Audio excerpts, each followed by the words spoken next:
찾으신 줄 알고 제가 읽겠습니다. 이스라엘 자손들이 온전히 바친 물건으로 말미암아 범죄하였으니 이는 유다 지파 세라의 증손 삽디의 손자 갈미의 아들 아간이 온전히 바친 물건을 가졌습니다. 여호와께서 이스라엘 자손들에게 진노하냐. 여호수아가 여리고에서 사람을 베델 동쪽 베다웬 곁에 있는 아이로 보내며 그들에게 말하여 이르되 올라가서 그 땅을 정탐하라 하매 그 사람들이 올라가서 아이를 정탐하고 여호수아에게로 돌아와 그에게 이르되 백성을 다 올라가게 하지 말고 2-3천 명만 올라가서 아이를 치게 하소서. 그들은 소수이니 모든 백성을 그리로 보내어 수고롭게 하지 마소서 하므로 백성 중 3,000명쯤 그리로 올라갔다가 아이 사람 앞에서 도망하니 아이 사람이 그들을 36명쯤 쳐 죽이고 성문 앞에서부터 스바림까지 쫓아가 내려가는 비탈에서 쳤으므로 백성의 마음이 녹아 물같이 된지라. 여호수아가 옷을 찢고 이스라엘 장로들과 함께 여호와의 궤 앞에서 땅에 엎드려 머리에 찌끌을 뒤집어 쓰고 저물도록 있다가. 아멘. 여호수아가 이끄는 이스라엘이 요단강을 건너는 기적을 봅니다. 그리고 그 요단강을 건너고 얼마 되지 않아 난공불락의 성인 여리고성을 점령하는 기적을 또한 경험합니다.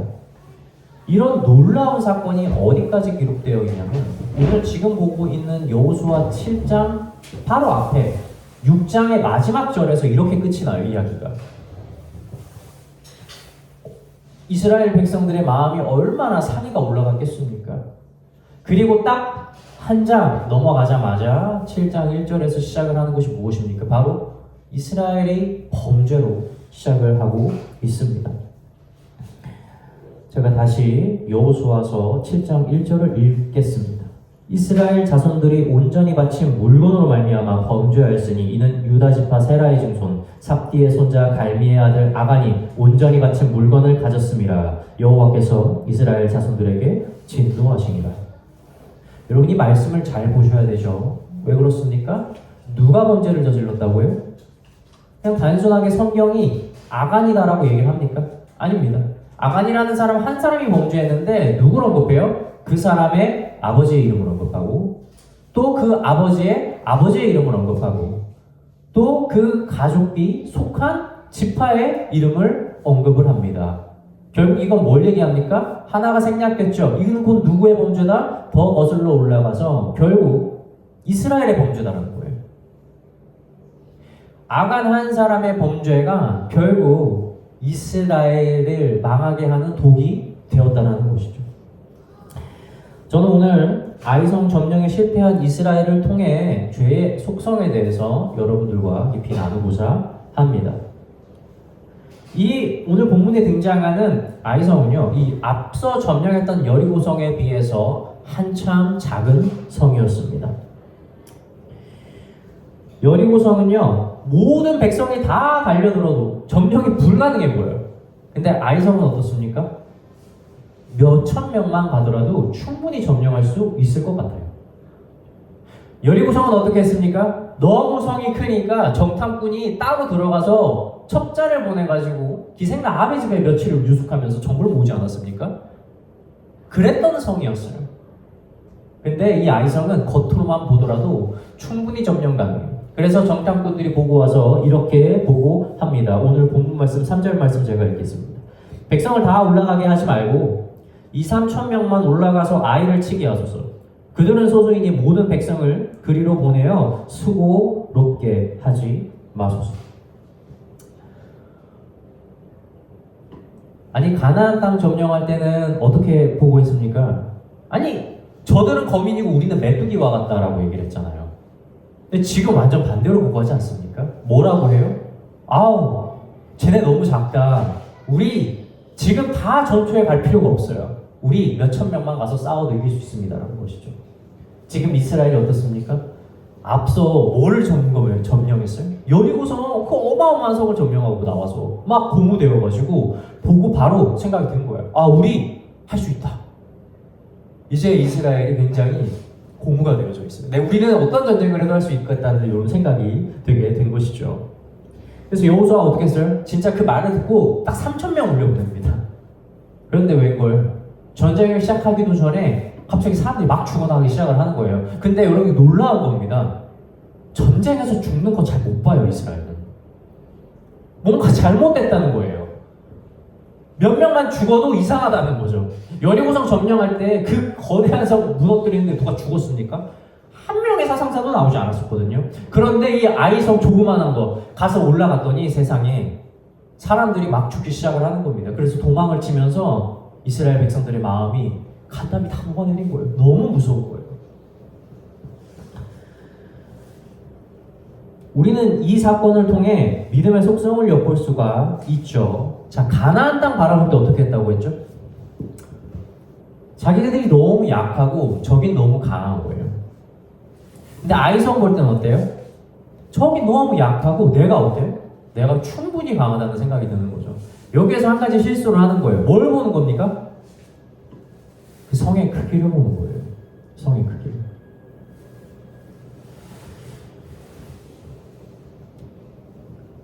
이 사건에서 가장 중요한 건 성의 크기가 아니죠. 하나님의 뜻이 어디에 있는지를 먼저 확인했어야 하는 거예요. 가나안 땅 정탐했을 때 두 사람이 있지 않습니까? 누구예요?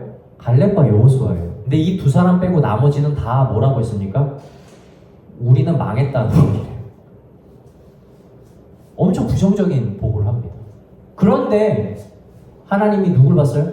이 두 사람을 보고 가나안에 들어가게 하고 그리고 여리고성을 점령하게 한 겁니다. 다시 말해 이 승리의 주역은 누구예요? 갈렙과 여호수아의 믿음이에요.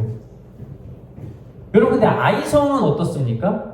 이스라엘의 모든 백성 중에서 딱 한 사람 누구 죄예요? 그 아간의 한 사람 죄 때문에 어떻게 됩니까? 전쟁에서 실패합니다.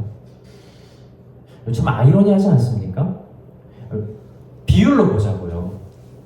아니 이스라엘 백성들이 대부분 다 죄를 지었던 모세의 시대 때 믿는 사람 그 두 사람으로 인해서 이스라엘이 구원을 받았다라는 거. 그렇죠? 원래 멸망해야 되지 않겠어요? 근데 지금 여호수아를 필두로 한번 보자고요. 딱 한 사람만 죄를 지었잖아요. 아니 다른 사람이 다 죄를 지은 것도 아닌데. 근데 그것 때문에 하나님이 어떻게 합니까? 이스라엘이 지게 만드는 거예요. 여러분 이것이 하나님의 속성입니다.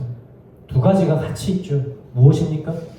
우리가 가지고 있는 티끌만한 그 믿음 하나 보시고 우리를 의로운 자라 여겨주시고 우리의 삶을 선한 길로 인도해 주시는 바로 그런 자비로우신 하나님. 그러나 반면에 또한 어떤 하나님도 있는 줄 아십니까? 우리가 회개하지 않은 그 티끌만한 죄 하나 때문에 우리의 삶을 맹렬하게 돌진하면서 채찍을 드시는 그런 공의로운 하나님, 경외로운 하나님이 또한 있다는 것이죠. 이번 아이성의 전투에서 이스라엘 백성들이 다 몰랐어요. 자기들 가운데 죄가 있다는 걸 확인을 하지 못했어요. 그리고 어떻게 합니까? 그냥 겉으로 볼 때 우리가 충분히 이길 수 있어 라고 생각해 보이는 그 아이성을 향해서 3,000명을 데리고 돌진했고 결국 결과는 어떻게 됐습니까? 완전한 패배가 된 것이죠.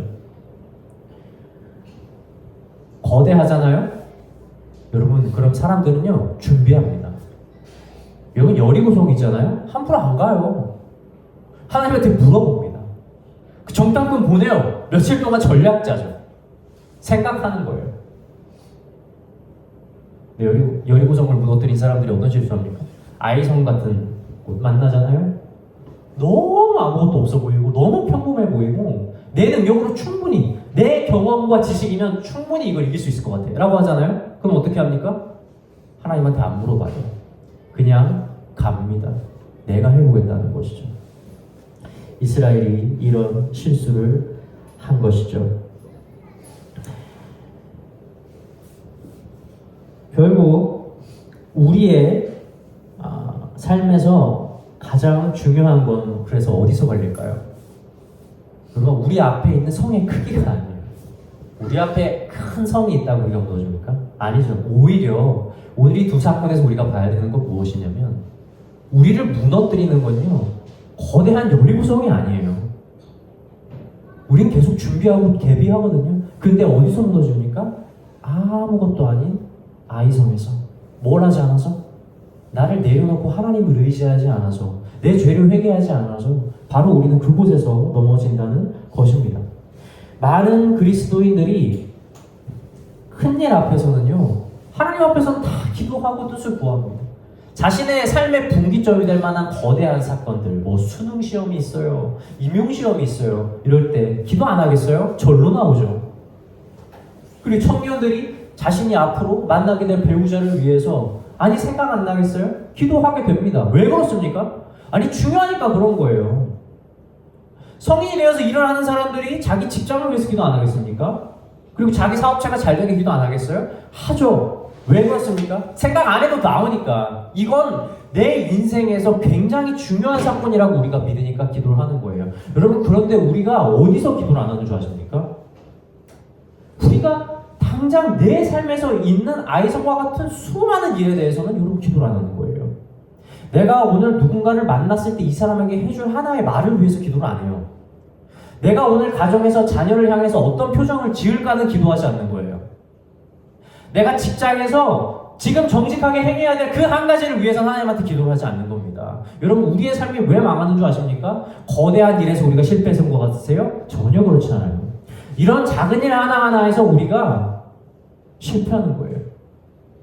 이 아이성과의 전투, 우리가 볼 땐 아무것도 아닌 것 같잖아요? 여러분, 근데 여기서 실패하니까 죽는 거예요. 지금 이스라엘 백성들이 요단강을 건너서 거대한 여리고성을 무너뜨렸습니다. 그리고 가다가 아이성을 만났어요. 만만해 보이죠? 그런데 여러분, 이 아이성 못 무너뜨리면 어떻게 됩니까? 못 지나가요. 가나안 땅 점령 못해요. 이거 하나 점령 못해서 이스라엘은 거기서 다 죽게 될 거라고요. 여러분, 우리 삶에서 오는 작은 일들도 영적인 관점에서는 여러분 그것 때문에 우리가 죽는다는 걸 알고 있어야 됩니다. 성경은요, 우리에게 항상 작은 일에 대해서 가볍게 여기지 말 것을 이야기하고 있습니다. 마태복음 25장 40절에서 예수님은 이렇게 말하죠. 지극히 작은 것에 충성된 자는 큰 것에서 충성되고 지극히 작은 자 하나에게 한 것이 곧 내게 한 것이라고 말씀하시는 겁니다. 눈에 보기에는 사소해 보이는 선택, 아무도 모를 것 같은 생각과 말, 한 사람에게 건네는 작은 친절 하나, 내가 먼저 참아내는 아주 작은 인내 하나가 하나님의 관점에서는 우리가 치러 나가는 바로 아이성 전투라는 사실입니다. 그러니 여러분, 사람들이 보는 것과 사람들이 여러분을 판단하는 것과 여러분이 여러분의 삶에서 중요하다고 여기는 여러 체면치레하는 부분에서의 여러분의 삶을 보지 마세요. 여러분, 하나님은 그거 보지 않아요. 어차피 여러분 그런 데서 다 잘하거든요. 실수 안 해요. 인간은 있잖아요. 원래 태어난 게 어떻게 태어나냐면 사람들이 나를 어떻게 판단하는지를 고민을 하고 살아요.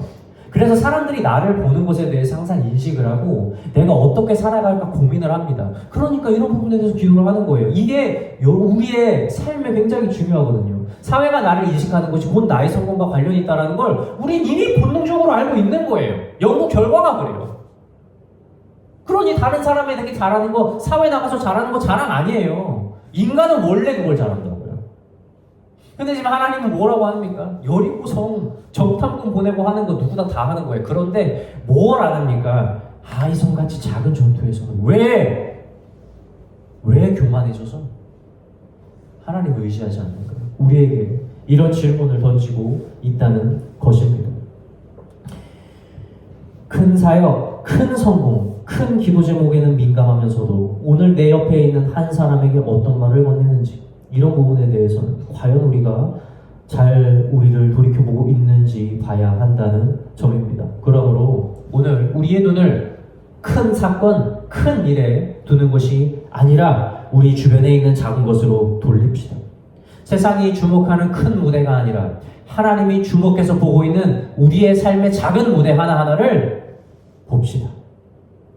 지극히 작은 것에 충성하고 지극히 작은 자 하나를 소중히 여기며 지극히 작은 죄라도 가볍게 여기지 않고 십자가 앞에 내려놓는 삶, 바로 그러한 삶이 하나님께 쓰임을 받는 인생이고 그러한 삶만이 그 마지막 가나안 땅의 정복의 사역을 완성할 수 있다는 사실을 기억하시기 바랍니다.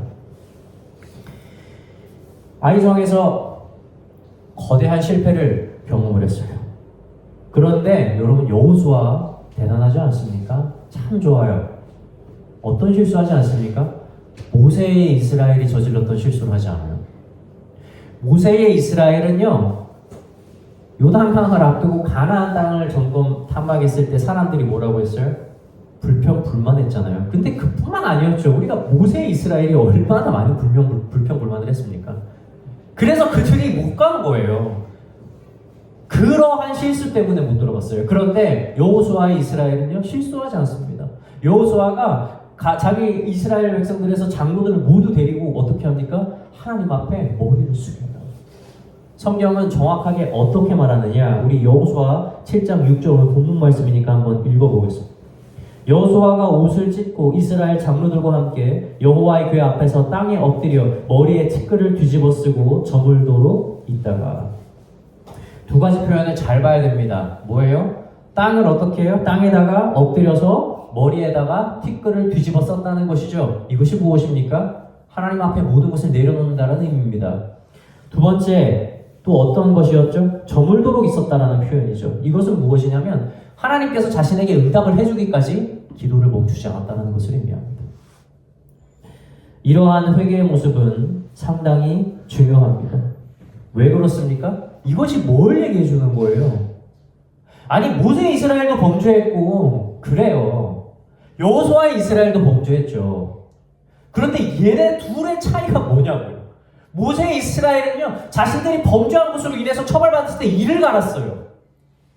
아니, 네가 왜 하필 우리를 이곳으로 끌고 와서 우리를 여기서 죽게 하냐? 차라리 저 애굽에서 죽었으면 얼마나 좋았을까? 하면서 이를 간 거예요. 근데 여호수아 이스라엘은 뭐예요? 자기들이 실패한 걸 무엇으로 확인합니까? 우리 하나님 앞에 범죄한 게 있다. 기도하자. 이거 한 거예요. 이것이 무엇의 차이입니까? 회개하는 사람과 회개하지 않는 사람의 차이인 거죠. 이것이 결정적인 차이인 거예요. 다시 말하면 이들의 태도는 결국 우리가 진 건 누가 실수한 게 아니야. 누가 전략적인 실패를 한 게 아니야. 여호수아가 어리석은 지도자인 것이 아니야. 어디에 있어요? 우리에게 지금 영적인 문제가 있다라고 하고 본질로 다시 돌아가고자 했다는 것이지요. 그러므로 회개는 첫 번째 무엇입니까? 땅에 엎드려서 내 머리에 티끌을 뒤집어 쓰는 게 있어야 돼요. 머리에 티끌을 뒤집어 쓴다는 건 뭐예요? 땅에 있는 먼지가 다 내 머리로 온다는 겁니다. 머리를 완전히 땅에 박았다는 뜻입니다. 머리가 무엇이에요? 내 경험과 내 지식을 다 가지고 있는 거예요. 내 온 몸을 주관하는 겁니다. 대부분의 내 에너지를 뇌가 쓰잖아요. 이만큼 중요한 게 있는 거예요. 그런데 그걸 어떻게 하는 거예요? 하나님 앞에 완전히 낮추는 과정입니다. 내 인생은 내가 설계하는 것이 아니라, 내 인생의 성공이 나에게 달려있는 것이 아니라 누가 주관한다는 거예요? 하나님께서 주관한다는 사실을 인정하는 겁니다. 여러분, 이 과정이 없으면요, 여러분 기도할 수 없어요. 이스라엘의 첫 번째 왕과 마지막 왕, 여러분 보면 알지 않습니까? 이스라엘 왜 멸망해요? 왕을 보면 알 수 있어요. 왕들이 뭘 안 했습니까? 머리를 안 숙였어요. 그 나라의 왕이 하나님인데 자기의 머리를 높이려고 그랬죠. 여러분, 첫 번째 왕이었던 사울 어떻습니까? 아니, 자기가 하면 안 되는 제사를 드려놓고, 그렇죠? 나중에 사무엘이 오니까 어떻게 해요? 사무엘이 자기의 죄를 책망했을 때 이렇게 얘기하지 않습니까? 야, 이거 내가 다 얘기해 줄 테니까 나중에 가서 다시 좀 얘기하자. 백성들한테 좀 얘기하지 말아요. 아니, 선지자한테 지금 입단속 시키는 거예요. 자기가 잘못한 걸 백성한테 말하지 말라는 거예요. 뭡니까? 왕으로서 자기가 가지고 있는 체면이 떨어지는 게 무서운 거예요, 사울은. 죄를 지은 것에 대한 회개가 아닌 거예요. 마지막 왕 시드기야는 어떻습니까? 그 당시에 당신은 성공할 것이다. 당신은 전쟁에서 승리할 것이다. 하나님께서 지켜주실 것이다. 이거 다 거짓말이었거든요. 근데 그 주변에 거짓 예언자들로 가득 채우고 그 말을 들으면서 침추해 있었어요. 그런데 그 중에서 한 예언자가 진짜 예언을 하죠. 바로 예레미야입니다. 이스라엘은 망할 것이다. 지금 당신은 나가서 머리를 조아려야 된다. 이스라엘은 70년이라는 시간을 포로로 지내야 된다. 여러분, 이 예언을 했던 예레미야 어떻게 합니까? 협박하고 때리고 가두지 않습니까? 야, 너 지금 하고 있는 예언 빨리 바꿔, 이거예요. 왕이 어떻게 이런 짓을 합니까? 이스라엘이 왜 망했는지 아시겠어요? 왕이 회개를 안 해서 망한 거예요. 여러분, 반면에 우리가 기억하는 다윗 왕 어떻습니까? 정말 대단한 왕이거든요. 지금도 이스라엘 나라에 가면요, 세 개의 상이 있어요. 그 중에서 한 명이 다윗이에요. 아브라함, 모세랑 같이 있어요. 왕 중에 가장 영광스러운 왕이죠. 모든 주변국들을 벌벌 떨게 하고 이스라엘을 가장 강력하게 만들었던 왕. 그럼에도 불구하고 나중에 나단 선지자가 찾아와서 지적하지 않습니까? 당신이 하나님 앞에 얼마나 큰 죄를 저질렀는지 알아야 된다. 밧세바를 그렇게 하냐? 어떻게? 그러자 어떻게 해요? 그 자리에서 바로 회개를 하는 겁니다. 그 모든 업적을 이루고 모든 사람들이 존경하는 왕이 그 자리에 나단 선지자 앞에서 자신의 머리를 하나님 앞에 조아리는 겁니다. 이 회개가 아주 깊은 회개였던 거예요. 다윗이 뭐 잘했어요? 여러분, 뭘 그렇게 죄를 안 지었겠어요? 죄 중에 가장 큰 죄 지었지. 근데 이거 하나 너무 잘한 거 아닙니까? 진정한 그 하나님 앞에 머리를 조아리는 회개 말이에요. 사랑하는 성도 여러분, 우리가 이런 게 있어야 돼요. 하나님 앞에 내가 가지고 있는 경험과 내가 가지고 있는 그 모든 실력들을, 여러분, 우리의 삶의 성공에 기인한다고 믿는 모든 마음들을 하나님 앞에 내려놓을 수 있어야 합니다. 그리고 이 모든 일들이 하나님을 통해서 이루어진다는 사실을 믿고 고백하는 과정이 우리에게 필요하다는 사실을 기억하시기 바랍니다. 이것이 땅에 엎드리는 겸손함이 첫 번째 회개의 핵심이라면, 바로 두 번째는 아까도 말씀드렸지만 해가 저물도록 머무르는 그러한 끈질김에 있다는 것이죠. 하나님께서 우리의 회개를 받으시고 그것에 대한 응답이 올 때까지 어떻게 하는 겁니까? 끝까지 멈추지 않고 기다리는 것입니다. 왜 우리가 기도에 실패하고 왜 우리가 기도하면서 불안해하는 줄 아세요? 기도를 여러분이 잘못 생각하고 있어서 그래요. 회개를 뭐라고 생각을 하냐면, 내가 지금 막 아이성을 침략을 했는데 내가 졌어. 말도 안 돼. 그래서 회개는 해요. 근데 문제가 뭔 줄 아세요? 왜 회개를 하냐? 회개의 목적이 내 안에 있는 죄를 깨끗하게 하는 데 있는 게 아니라 뭐에 있어요? 빨리 하나님, 회개했으니까 아이성 빨리 전념하게 해주세요. 여기에 있는 거예요. 많은 그리스도인들이 회개를 자신이 받을 처벌을 피해가고자 하는, 혹은 자신이 가지고 있는 목적을 이루고자 하는 수단으로 하는 겁니다. 여러분, 근데 진짜 중요한 건 하나님은 중심을 다 아세요. 여러분, 이런 걸로 꾸미시면 안 됩니다. 그래서 회개를 할 때 하나님이 여러분에게 즉각적으로 응답 안 합니다. 왠 줄 아세요? 너 마음속에 가지고 있는 그 악함을 빨리 깨달으라는 겁니다. 하나님, 지금 빨리 해결해 주셔야지. 이렇게 회개했는데 왜 아직까지 이게 안 되고 있어요? 라는 생각이 드는 거죠. 그래서 기도가 안 되는 거예요. 그래서 오래 못 버티는 거죠.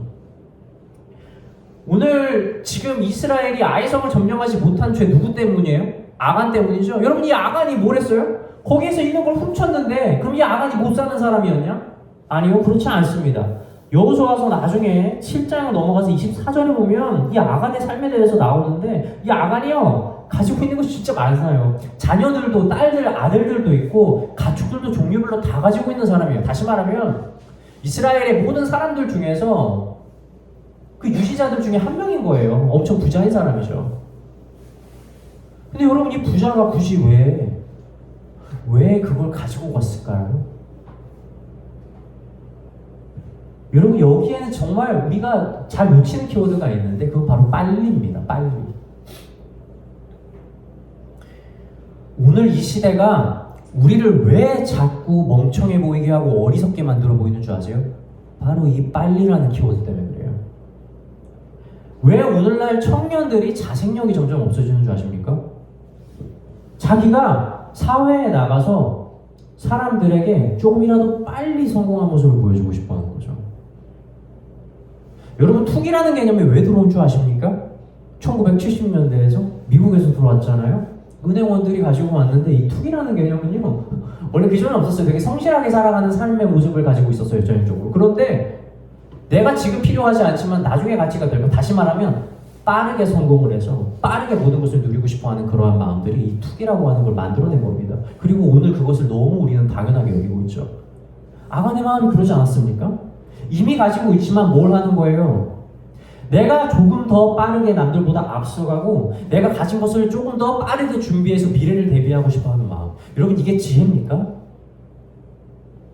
여러분 이거 모두 탐심에서 나오는 욕심입니다. 이것이 결국에 사람을 죽여요. 이 여리고성에서 얻는 모든 것들은요, 첫 번째 전투였어요. 하나님한테 모두 가야 되는 거예요. 근데 아간의 눈에 그게 어떻게 보였습니까? 아까워요. 저거 금이랑 은 저거 가지고 오면 내가 몇 년치는 이거 할 수 있는데 판단 드는 겁니다. 하나님한테 다 드려야 되는 거거든요. 그래서 거기서 보기 좋은 거 몇 개 갖고 온 거예요.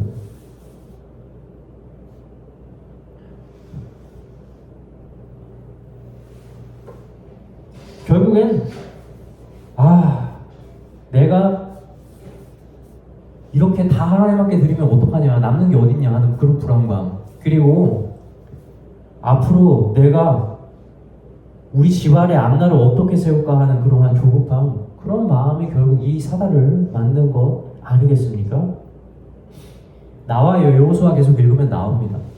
아이성 점령하고 나서 어떻게 합니까? 하나님이 그곳에서 얻은 모든 가축과 물질들은 다 이스라엘에 허락해줘요. 왜 그렇습니까? 필요하니까 주는 거예요. 하나님은요, 우리에게 어떤 일이 일어날지, 언제 무엇이 필요할지 다 아시는 분이고 이미 설계를 해놓은 거예요. 근데 우리가 뭐 하는 겁니까? 조급해. 난 지금 이게 부족해 보이는 거예요. 세상이 날 그렇게 살게 안 하거든요. 내가 되게 멍청해 보이고 어리석어 보여요. 이 부분에서 내가 정직하게 살면 뒤처지는 것 같아요. 내가 이 부분에서 사람들에게 잘해주면 내가 호구 잡히는 것 같은 거예요. 그렇게 세상이 나를 밀어냅니다. 그래서 우리가 어떤 선택하는 거예요? 아간같이 사는 거예요. 다 안 가지고 와도 돼. 아니 거기서 조금만 내가 이들 보는 거 조금만. 근데 그 조그만한 죄 하나 때문에 누가 죽은 겁니까? 자신의 가족과 자신의 아버지와 자신의 할아버지와 자신의 지파와 더 나아가서 자신의 나라가 모두 망하게 되는 겁니다. 이 죄 회개 안 해가지고. 사랑하는 성도 여러분 우리 이 죄 있지 않습니까? 이거 가볍게 여길 죄가 아닌 거예요. 결국 이러한 죄 하나하나 취하는 게 결국엔 우리가 세상의 가치관으로 하나님을 밀어내는 겁니다. 그 빨리빨리라는 속성이 결국 여러분 어떻게 만드는 줄 아세요? 이 오늘날 드리는 예배가 아무런 의미가 없다라고 믿게 되고요. 내가 가지고 있는 신앙이 나를 살려주지 못할 거라고 믿게 되고요. 내가 하나님한테 기도하는 시간이 점점 짧아지고 내가 읽은 묵상한 하나님의 말씀이 내 삶에서 하나씩 지워져 나갑니다. 여러분 이렇게 인생이 망하는 거예요. 여리고성이 우리를 망하게 할 것 같으세요? 아니죠. 이렇게 쌓여나가는 그 아이성의 실패한 전투 하나하나가 우리의 삶을 망하게 한다는 사실을 기억하시기 바랍니다. 그래서 여러분 시간이 오래 걸려요. 하나님한테 기도의 응답을 받고 하나님께서 우리에게 어떻게 살라고 마음을 주시는 건요, 여러분 정말 긴 인내가 필요한 겁니다. 왜 그렇습니까? 우리가 우리 마음을 꺾는 데 시간이 그만큼 필요한 거거든요. 우리의 마음이 그만큼 어두워졌거든요. 그걸 발견할 수 있어야 되거든요. 그 진정한 회개로 가야 하기 때문이거든요. 그러므로 회개는 이러한 우리의 계산과 조급함이 꺾여나가는 과정이라는 것을 이해해야 합니다. 그리고 당연히 이러한 기도는요, 우리에게 매우나 오랜 시간이 필요로 할 수 있다는 것이죠. 그러나 회개가 빨리 문제에서 빠져나오는 기술이 아니라 하나님이 말씀하실 때까지 멈춰서서 기다리는 끈질김이라는 과정이라는 사실을 기억하십시오. 몇 년 뒤에 만나게 될 여리고성 분명히 있을 겁니다. 여러분 근데 그거 머릿속에서 지우세요. 그거는 여러분의 삶을 망하게 하지 않아요. 그러나 당장 여러분의 오늘의 삶에 있는 그 수많은 그 아이성과의 전쟁에서는 여러분 절대 실패하면 안 된다는 사실을 기억하며 오늘 겸손하게 여러분을 낮추고 하나님께 기도하십시오. 그 보이지 않는 작은 전쟁에서의 승리가 결국 여러분의 삶을 지켜주고 저 넓어 보이고 불가능해 보이는 가나안 땅 점령이라는 사역을 완수하게 해줄 것입니다.